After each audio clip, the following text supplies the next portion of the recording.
معزز سامعین کرام برادران اسلام، السلام علیکم ورحمۃ اللہ تعالی وبرکاتہ۔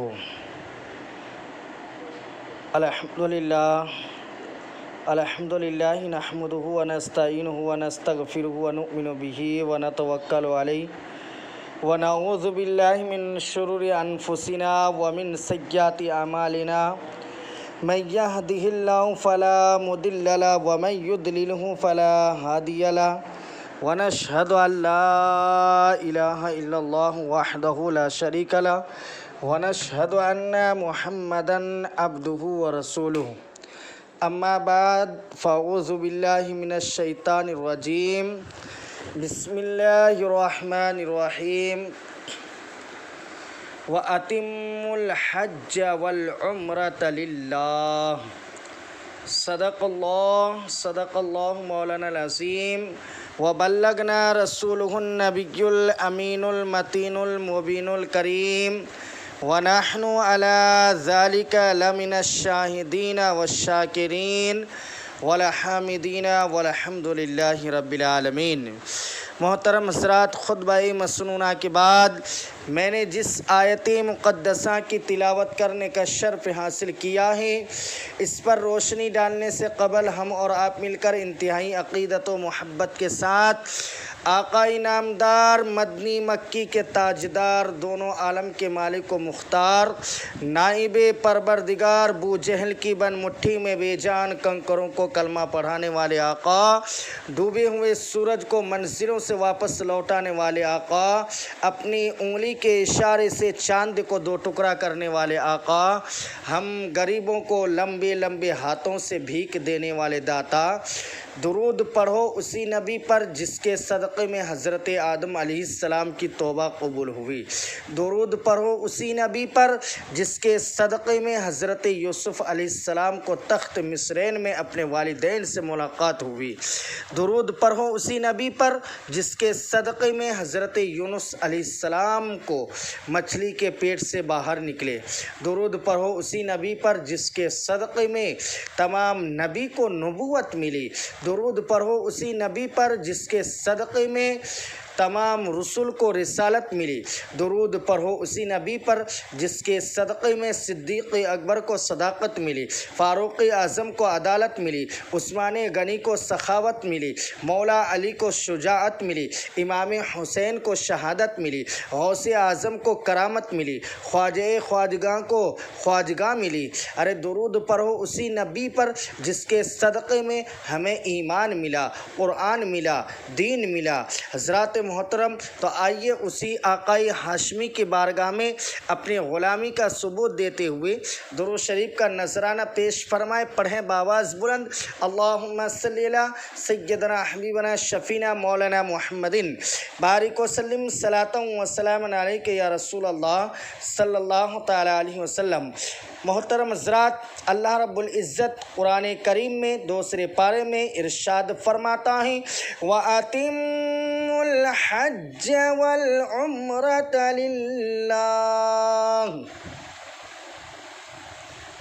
ترجمہ کنز ایمان، اور حج اور عمرہ اللہ کے لیے پورا کرو۔ اللہ تعالیٰ کے خلیل حضرت سیدنا ابراہیم علیہ السلام جب کعبہ معظمہ کی تعمیر سے فارغ ہو گئے تو اللہ تبارک و تعالیٰ نے ان کو اعلان حج کا حکم دے دیا، وَأَذِّن فِي النَّاسِ بِالْحَجِّ۔ ترجمہ، اور لوگوں میں حج کی عام ندا کر دے۔ اللہ تعالیٰ کا حکم پا کر حضرت سیدنا ابراہیم خلیل اللہ علیہ السلام نے مکہ شریف کے جبل ابو قبیس پر کھڑے ہو کر، ایک پہاڑ پر کھڑے ہو کر اعلان کیا کہ میں نے اللہ تبارک و تعالیٰ کا گھر کعبہ تعمیر کر دیا ہے، اے لوگو کعبہ کا حج اور اس کی زیارت کے لیے آؤ۔ ایک روایت کے مطابق اللہ تعالیٰ کی جانب سے عام اعلان کا حکم سن کر حضرت سیدنا ابراہیم خلیل اللہ علیہ السلام نے اللہ تبارک و تعالیٰ کی بارگاہ میں عرض کیا، اے مولا کریم، تیرے بندے ساری دنیا میں آباد ہے، میری آواز کہاں تک پہنچے گی؟ تو اللہ تبارک و تعالیٰ کا حکم ہوا کہ اللہ تبارک و تعالیٰ کا حکم ہوا کہ اے سیدنا ابراہیم خلیل اللہ علیہ السلام، آواز دینا تیرا کام ہے، اے ابراہیم آواز دینا تیرا کام ہے، اے ابراہیم آواز کو پہنچانا، پوری دنیا کے انسانوں تک آواز کو پہنچا دینا میرا کام ہے۔ حضرات محترم، آپ کی اس آواز کو اللہ تبارک و تعالیٰ کے حکم سے زمین و آسمان، شمال و جنوب، مشرق و مغرب میں رہنے والے تمام مخلوق نے سنا۔ یہ صدا عالم اسلام میں جہاں کہیں بھی مسلمان تھے تمام لوگوں تک پہنچ گئی۔ نہ صرف دنیا میں موجود انسانوں کے کانوں میں یہ آواز پہنچی، بلکہ عورتوں کے ارحام اور مردوں کے اصلاب میں جو بچے تھے انہوں نے بھی یہ آواز سنی۔ قیامت تک پیدا ہونے والے انسانوں کی روحوں نے بھی اللہ تبارک و تعالیٰ کے خلیل حضرت سیدنا ابراہیم خلیل اللہ علیہ السلام کا یہ اعلان سنا، اور جس نے اس اعلان ابراہیم پر لبیک کہی اسے ہی حج کی سعادت نصیب ہوگی، اور جتنی بار جس نے لبیک کہی ہے اتنی مرتبہ وہ شخص حج کرے گا۔ اللہ تعالیٰ کا ارشاد، ان اول بیت وضع للناس للذی ببکۃ مبارکا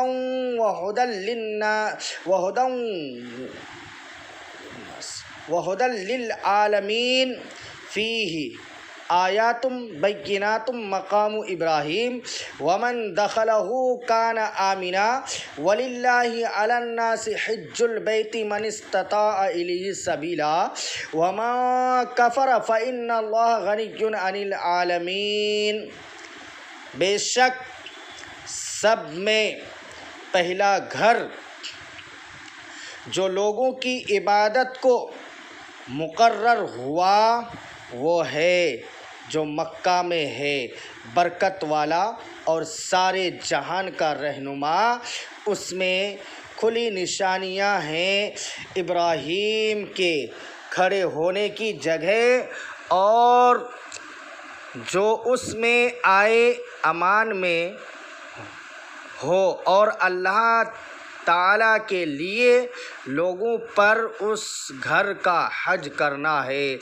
جو اس تک چل سکے اور جو منکر ہو تو اللہ تعالیٰ سارے جہان سے بے پردہ ہے۔ حج زندگی میں ایک بار فرض ہے۔ شاہ طیبہ صلی اللہ تعالی علیہ وسلم کا ارشاد گرامی ہے، حضرت ابو ہریرہ رضی اللہ تبارک و تعالی عنہ سے روایت ہے کہ ہمارے پیارے رسول مصطفیٰ کریم صلی اللہ تعالی علیہ وسلم نے خطبہ پڑھ لیا اور فرمایا، اے لوگو، تم پر حج فرض کیا گیا، لہٰذا حج کرو۔ ایک شخص نے عرض کی، یا ہر سال یا رسول اللہ صلی اللہ تعالیٰ علیہ وسلم؟ تو حضور سرور کائنات صلی اللہ تعالیٰ علیہ وسلم نے سکونت فرمایا۔ انہوں نے 3 بار یہ کلمہ کہا، ارشاد فرمایا، اگر میں ہاں کہہ دیتا ہوں تو تم پر ہر سال حج کرنا واجب ہو جاتا ہے اور تم سے نہ ہو سکتا۔ پھر فرمایا جب تک میں کسی بات کو بیان نہ کروں تم مجھ سے سوال نہ کروا۔ اگلے لوگ کثرت سوال اور پھر انبیاء کرام کی مخالفت سے ہلاک ہوئے، لہٰذا جب بھی کسی بات کا حکم دوں تو جہاں تک ہو سکے اسے کرو، اور جب میں کسی بات سے منع کروں تو اسے چھوڑ دو۔ صحیح مسلم شریف کی حدیث ہے۔ محترم حضرات، خوب غور سے سنو اور یاد رکھو کہ ہمارے سرکار احمد مختار صلی اللہ تعالیٰ علیہ وسلم نے فرمایا کہ اے لوگو، تم پر حج فرض کیا گیا۔ وہ کون لوگ ہیں جن کو آقا کریم صلی اللہ تعالیٰ علیہ وسلم مخاطب کر کے فرما رہے ہیں؟ وہ ایمان والے ہیں، صحابہ کرام علیہم رضوان ہیں۔ معلوم ہوا کہ حج بے ایمان بدعقیدہ پر فرض نہیں ہے، بلکہ صرف خوش عقیدہ مومن مسلمان پر فرض ہے۔ اور دوسری بات یہ ہے کہ پوچھنے والے نے کہا کیا ہر سال حج فرض ہے؟ تو ہمارے حضور سراپا نور مصطفیٰ کریم صلی اللہ تعالیٰ علیہ وسلم نے سکونت فرمایا، یعنی خاموش رہے، حتیٰ کہ پوچھنے والے نے 3 بار سوال کیا کیا ہر سال حج فرض ہے؟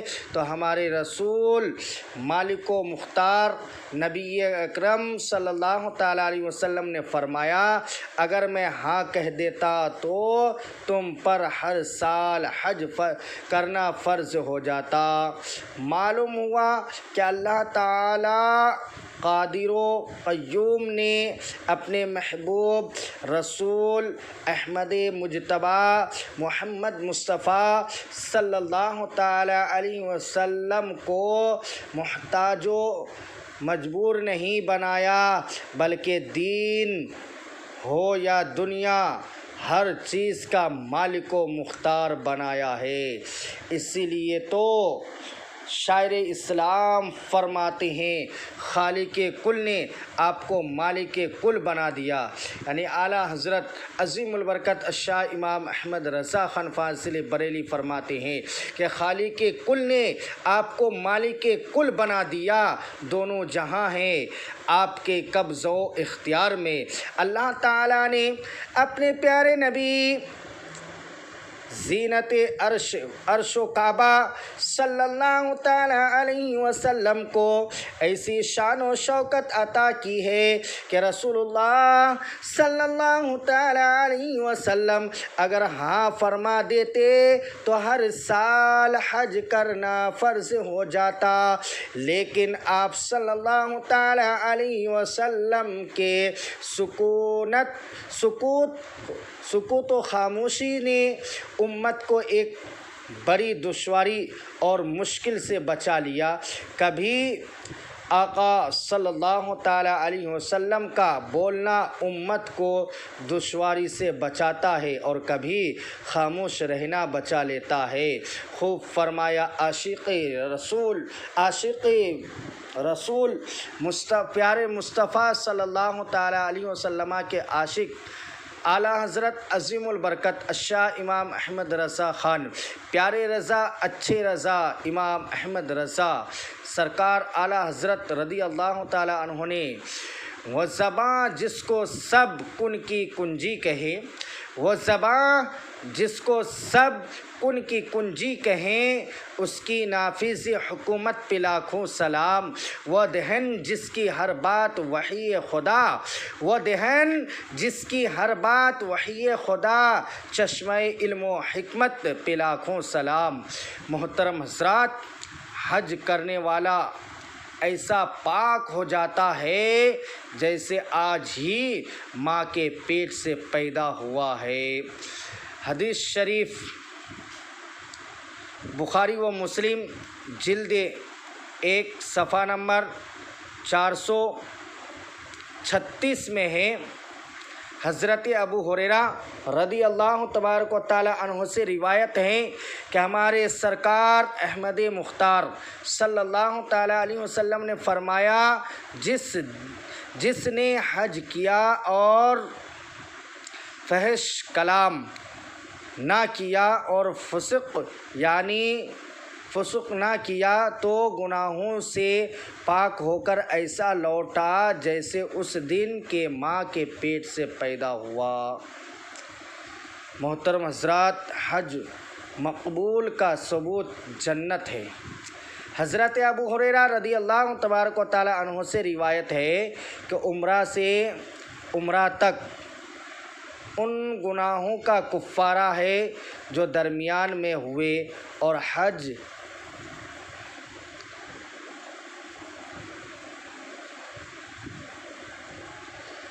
کا ثواب جنت ہی ہے۔ حضرات محترم، حضرت ابن عاص رضی اللہ تعالی عنہ سے روایت ہے کہ اللہ تعالیٰ کے حبیب امت کے طبیب مصطفیٰ کریم صلی اللہ تعالی علیہ وسلم نے فرمایا کہ حج ان تمام گناہوں کو دفع کر دیتا ہے جو پیشتر ہوئے۔ حضرات محترم، ابن ماجہ شریف جلد 2 صفحہ نمبر 127 میں ہے۔ حضرت ام سلمہ رضی اللہ تبارک و تعالی عنہا سے روایت ہے کہ ہمارے سرتاج زینت عرش و کعبہ صلی اللہ تعالی علیہ وسلم نے فرمایا کہ حج کمزوروں کے لیے جہاد ہے۔ اے ایمان والو، 1400 برس پہلے ہمارے رسول مصطفیٰ کریم صلی اللہ تعالیٰ علیہ وسلم نے فرمایا تھا کہ کمزوروں کے لیے حج کرنا ایسا ہے جیسے جہاد کرنا ہے۔ اور آج کے دور میں جہاں بے شمار سہولتیں اور آسانیاں ہیں، مگر ہم دیکھتے ہیں کہ آج بھی حج کرنا آسان نہیں ہے۔ اچھے کو پسینہ آ جاتا ہے، گویا حج کرنا جہاد کرنا ہے۔ حضرت عبداللہ بن مسعود رضی اللہ تبارک و تعالی عنہ سے روایت ہے کہ آفتاب رسالت مہتاب نبوت مصطفیٰ کریم صلی اللہ تعالی علیہ وسلم نے فرمایا کہ حج و عمرہ محتاجی اور گناہوں کو ایسے دور کرتے ہیں جیسے پھٹی لوہے اور چاندی اور سونے کے میل کو دور کرتی ہے، اور حج کا ثواب جنت ہی ہے۔ اے ایمان والو، اللہ تعالیٰ نے تمام رحمتوں، برکت اور روزی و جنت کے تمام خزانوں کا قاسم ہمارے رسول صلی اللہ تعالی علیہ وسلم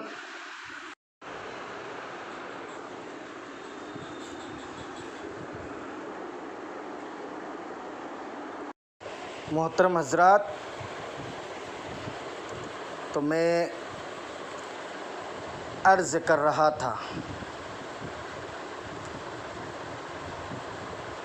کہ حضرت عبداللہ بن مسعود رضی اللہ تعالی عنہ سے روایت ہے کہ آفتاب رسالت مہتاب نبوت مصطفیٰ کریم صلی اللہ تعالی علیہ وسلم نے فرمایا کہ حج و عمرہ محتاجی اور گناہوں کو ایسے دور کر دیتے ہیں جیسے پھٹے لوہے اور چاندی اور سونے کے میل کو دور کر دیتی ہے، اور حج کا ثواب جنت ہی ہے۔ حضرات محترم، اے ایمان والو، اللہ تعالیٰ نے تمام رحمت و برکت اور روزی و جنت کے تمام خزانوں کا قاسم ہمارے پیارے رسول صلی اللہ تعالیٰ علیہ وسلم کو بنایا ہے، اور قاسم نعمت جنت صلی اللہ تعالیٰ علیہ وسلم نے اعلان فرمایا ہے کہ حج و عمرہ سے محتاجی و مفلسی ختم ہو جاتی ہے اور تمام گناہ معاف ہو جاتے ہیں۔ گویا حج و عمرہ کرنے والا گناہوں سے پاک اور غنی دولت مند ہو جاتا ہے۔ حضرات محترم، بخاری مسلم شریف کی حدیث ہے، جلد 1 صفحہ نمبر 409۔ حضرت ابن عباس رضی اللہ تبارک و تعالی عنہما سے روایت ہے کہ مکے کے سرکار، مدینے کے تاجدار، مصطفیٰ کریم صلی اللہ تعالی علیہ وسلم نے فرمایا، رمضان شریف میں عمرہ کرنا میرے ساتھ حج کرنے کے برابر ہے۔ اے ایمان والو، ہو سکے تو رمضان شریف میں عمرہ کرو، اس لیے کہ رمضان شریف میں جس شخص نے عمرہ کیا گویا اس شخص نے اللہ کے محبوب صلی اللہ تعالی علیہ وسلم کے ساتھ حج کیا، اور اس عمرہ کا ثواب پیارے نبی صلی اللہ تعالی علیہ وسلم کے ساتھ حج کرنے کے برابر ہے۔ حاجی 400 کی شفاعت کرائیں گے۔ حضرات محترم، حضرت ابو موسیٰ رضی اللہ تعالی عنہ سے روایت ہے کہ ہمارے سرکار، امت کے غمخوار، شفیع روز شمار، احمد مجتبیٰ محمد مصطفیٰ صلی اللہ تعالی علیہ وسلم نے فرمایا، حاجی اپنے گھر والوں میں 400 کی شفاعت کرے گا اور گناہوں سے ایسا نکل جائے گا جیسے اس دن ماں کے پیٹ سے پیدا ہوا۔ اے ایمان والو، حدیث شریف آپ حضرات نے سن لی کہ ایک حاجی 400 افراد کی بخشش کرائے گا۔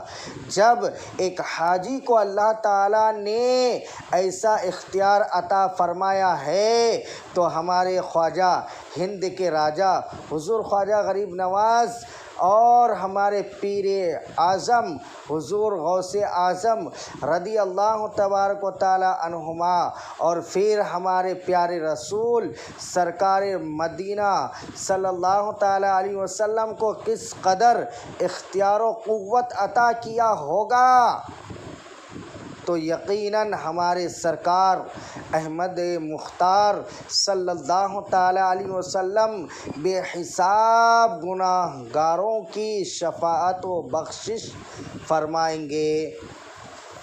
عاشق رسول، پیارے رضا، اچھے رضا، سچے رضا، امام احمد رضا سرکار اعلیٰ حضرت رضی اللہ تبارک و تعالی عنہ نے فرمایا، پیش حق مژدہ شفاعت کا سناتے جائیں گے کہ پیش حق مژدہ شفاعت کا سناتے جائیں گے، آپ روتے جائیں گے، ہم کو ہنساتے جائیں گے۔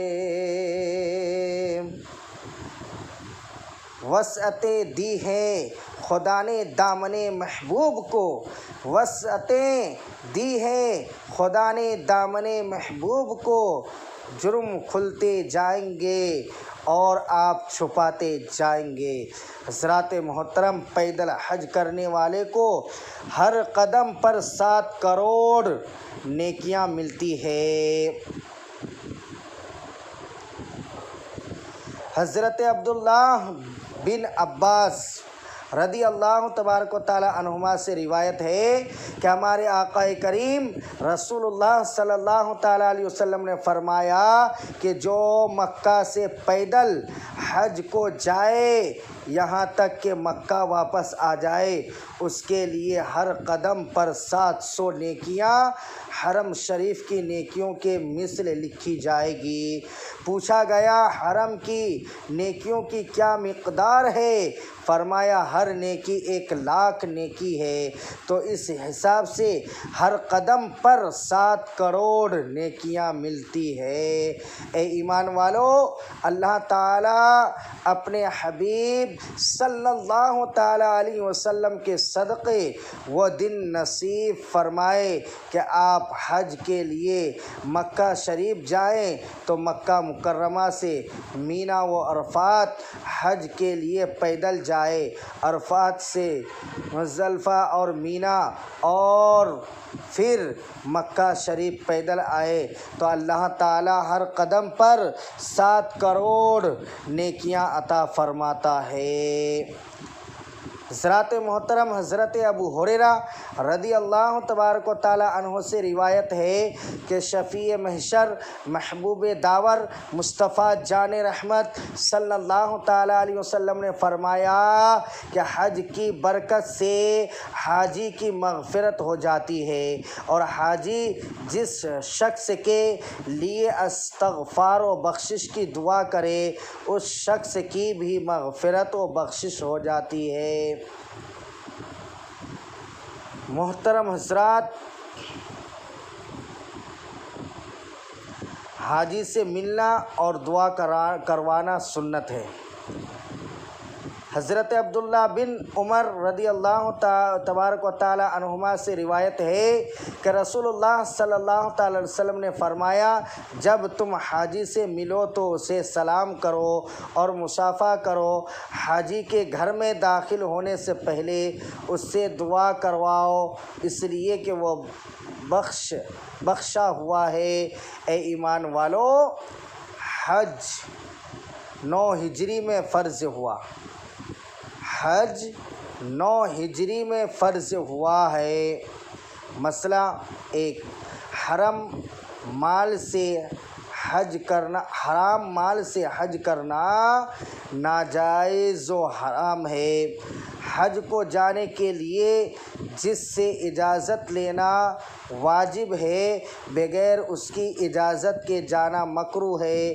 مثلا ماں باپ اگر اس کی خدمت کے محتاج ہوں، اور اگر ماں باپ نہ ہوں تو یہی حکم دادا دادی کا بھی ہے، یہ حکم فرض ہے، اور اگر نفل ہو تو مطلقاً ماں باپ کی اطاعت کرے۔ مسئلہ 2، عورت جوان ہو یا بوڑھیا اگر بغیر محرم یا شوہر کے حج کو گئی تو گنہگار ہوئی، مگر حج کرے گی تو حج ہو جائے گا، یعنی فرض ادا ہو جائے گا۔ بہر شریعت میں ہے اس مسئلہ۔ حضرات محترم، رب